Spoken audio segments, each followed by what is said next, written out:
જરા મહેનત કરવી પડે બરાબર છે. એ બેમાં શેમાં મહેનત છે? શું વાહ ભાઈ વાહ. ક્ષમા આપવામાં મહેનત પડે ને ક્રોધ આપવામાં બિલકુલ મહેનત.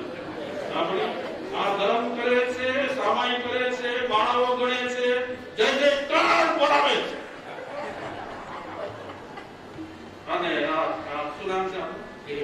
સેક્રેટરી છો કીર્તિભાઈ, કમિટી મેમ્બર છો. તમે કેટલા બધા રાજી છો? કમિટીમાં આવી ગયા, સેક્રેટરી થઈ ગયા, આમાં બધામાં રાજી છો, પણ ભરતભાઈની સામયિકના ડ્રેસમાં રાજી નથી તમે. ઠીક છે. શું પ્રશ્ન હતો આપણો? મહેનત ક્ષમામાં વધારે છે કે ક્રોધમાં વધારે છે? આપણા ભાગ્યશાળી ભાઈશ્રીએ કીધું કે ક્રોધમાં, શું કીધું? ક્ષમામાં મહેનત વધારે છે, ક્રોધમાં મહેનત નથી. સાચું છે? આપણા જય જયકાર બોલાવનારા કહે છે સાચું છે ભાગ્યશાળીઓ? મહેનત શેમાં છે બેમાંથી?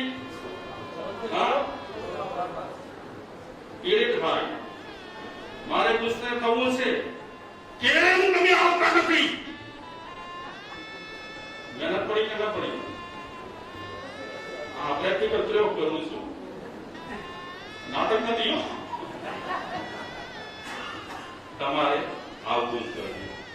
આવશો તો બે શબ્દ તમને સારા સાંભળવા મળશે. શેમાં મહેનત કરી? આ પ્રેક્ટિકલ કરવું પડે. આટલું કીધું, હજી સમજતા નથી તમે. મહેનત તમને મેં સમજાવવાની કોશિશ કરી,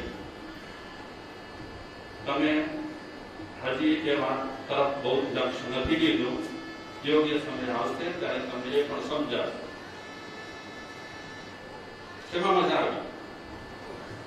હું ખેંચી બોલું એમાં તમને મજા આવે છે. ક્ષમામાં મહેનત નથી, ક્રોધમાં પુષ્કળ મહેનત છે. પૂરા શરીરને ઉપાડવું પડે. અને આપણે પ્રમાણિક છીએ, મહેનતનું આપણે માનીએ. સમજ્યા તમે? આપણે મહેનતમાં માનીએ છીએ, પ્રમાણિક છીએ. મારા સાહેબ પણ મજા શેમાં આવે છે? આપણા કોષ શરીરના છે, એ કોષોને ફાયદો શેમાં છે? એક તો વાત સીધી છે કે જ્યારે હું કે આપ ક્રોધ કરો છો ત્યારે સીધી પહેલી અસર પેટ પર થાય. જ્યારે પણ આપણે કોઈની સાથે ક્રોધમાં ઝઘડો કરીએ પહેલી અસર પેટ પર થાય. આ શારીરિક અસર છે. અસર પેટ પર થાય એમાં શું થાય? ખાવાનું મન ન થાય, અરુચિ થઈ જાય. આ અસર થઈ તાત્કાલિક અસર. તમે કહો હું કે આપ ક્ષમા કરો તો સેના પર અસર થાય? સેના અત્યારે આપણા બીપીમાં ગડબડ થાય છે, એમાં ક્રોધ કારણ છે કે ક્ષમા કારણ છે? ક્રોધ કારણ છે. તો બાયપાસ કરાવ્યા પછી પણ ડોક્ટરો ઘણી વખત સલાહ આપે દર્દીને કે હવે તમે શાંત રહેજો, મુશ્કેરાત હવે બહુ કરતા નહીં. કંઈક અંદર બેસાડે ને, શું કહેવાય, આમે માણસ સ્ટેન્ડ પર તો ઉભેલો છે, પાછો સ્ટેન્ડ બેસાડે. ગજબની વાત છે ને. તો આ બધું કર્યા પછી પ્રક્રિયા પ્રોસેસ હાર્ડમાં થયા પછી પણ ડોક્ટરો સલાહ આપે કે હવે તમે આનંદમાં રહેજો. આટલા વર્ષ બિચારાએ આનંદ કર્યો હોય નહીં તો જ આ થાય ને. એકદમ ખેલદિલી પૂર્વક માણસ જો જીવતો હોય તો આ નસો ચોકઅપ થાય. અને તમે જોજો બાયપાસના ઓપરેશન વધારે કોણ કરાવે છે, ભાઈઓ કે બહેનો? ભાઈઓ વધારે ઓપરેશન બાયપાસના કરાવે, બહેનો તો લીલા લેર કરે છે. કર્યા કરો, દોડાદોડ કર્યા કરો, અમને ટાઈમ નથી ને, અમને વખત નથી ને, બિઝનેસ આમ છે ને, બિઝનેસ તેમ છે, કર્યા કરો. ક્ષમામાં આનંદ છે, મજા છે, આવી જવી જોઈએ મારામાં કે આપના. અને આવી જાય તો મહાપુરુષો ગેરંટીથી કહે છે મોજ જીવન આવ્યા ગયા હવે. જેટલાય મહાપુરુષો થઈ ગયા એમણે મોટામાં મોટા દાનને ક્ષમાના દાનને જ મોટું કહેલ છે.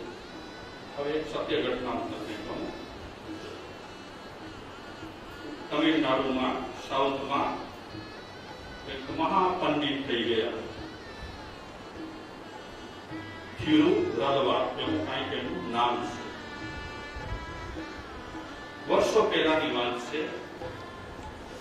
તો તમિલનાડુના મહાપંડિત રાજાના ખાસ માનીતા, બહુ જ્ઞાની, સારા જ્ઞાની. એમના ઘરમાં થોડી અફડાતફડી થઈ. સેના માટે, મિલકત માટે. કોના વચ્ચે? ભાઈઓ વચ્ચે અફડાતફડી થઈ. મિલકત માટે આ બે ભાઈ ઝઘડવા લાગ્યા, મહાપંડિત થિરુરવા અને એના ભાઈ. તો આડોશી પડોશી એમના ઘરે આવી કરી અને એમને સમજાવે છે કે મિલકત માટે આટલા વિખવાદ ન હોય. સંપત્તિ કરતા સંબંધો મહત્વના છે. તમે સંપત્તિ માટે આવી રીતે વિખવાદ કરો ભાઈ ભાઈ, ઠીક નહીં. સારી વાત છે, સમજવા જેવી વાત છે. તો આડોશી પડોશી સમજાવે છે, અરે નવાઈની વાત છે, મહાજ્ઞાની છે, પંડિત છે. એ પંડિતને પણ નાના નાના માણસો આવી કરીને સમજાવે છે કે આવી રીતે તમે મિલકત માટે ભાઈ ભાઈ લડો, ઠીક નહીં. પણ માણસ જ્યારે શેતાને ચડે ને, ત્યારે ગમે તો જ્ઞાની હોય, ગમે તેટલો પંડિત હોય, શેતાને ચડ્યા પછી, હથે ચડ્યા પછી પોતાની વાત છોડે. આ મહાપંડિત આડોશી પડોશી કોઈની વાત માની નહીં. અંતે આ વાત રાજ દરબારમાં પહોંચી અને રાજ દરબારમાં મહાપંડિત જતા હતા, રાજાના માનીતા હતા. એ પંડિતના ઝઘડાની વાત જ્યારે રાજા પાસે ગઈ ત્યારે રાજાએ પંડિતને રોજ આવતો હતો એના બીજા ટાઈમમાં એને બોલાવે છે. પંડિત આવ્યા, બેસાડ્યા એકાંતમાં અને રાજા સમજાવે છે પંડિતને કે તમે જ્ઞાની છો, પંડિત છો, મિલકત માટે તમે લડો એ તમારા માટે વ્યાજબી નથી. માની લો તમારા ભાઈ છે, એના હકની નથી, છતાં પણ તમે સમજી સોચી અને વાત જતી કરો, એને જે ખબર તે આપી દો. આમાં ફાયદો થશે, ઘર્ષણ ઘટશે, પ્રેમ વધશે, છોડી દો. તો એ પંડિતે રાજાને કીધું બધી વાત તમારી માનીશ, પણ આ વાત નહીં માની. ઉશ્કેરાટ માણસને આવે અને ઘણા ટાઈમ સુધી રહે ત્યારે માણસને નુકસાનીઓ બહુ થાય. ક્ષમા આપણને ઘણા ટાઈમ સુધી રહે તો નુકસાનીઓ થાય.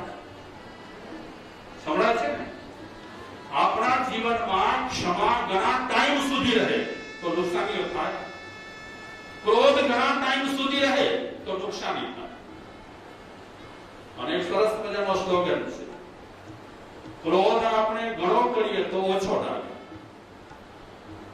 હજી તો બહુ હું ગુસ્સે થયો નથી. જો ગુસ્સે હું થાવ ને તો મારી પાસે કોઈ ટકી ન શકે. ક્રોધ આપણે ઘણું કરીએ તો ઓછું લાગે અને ક્ષમા આપણને થોડી કરીએ ને તો મીઠી લાગે.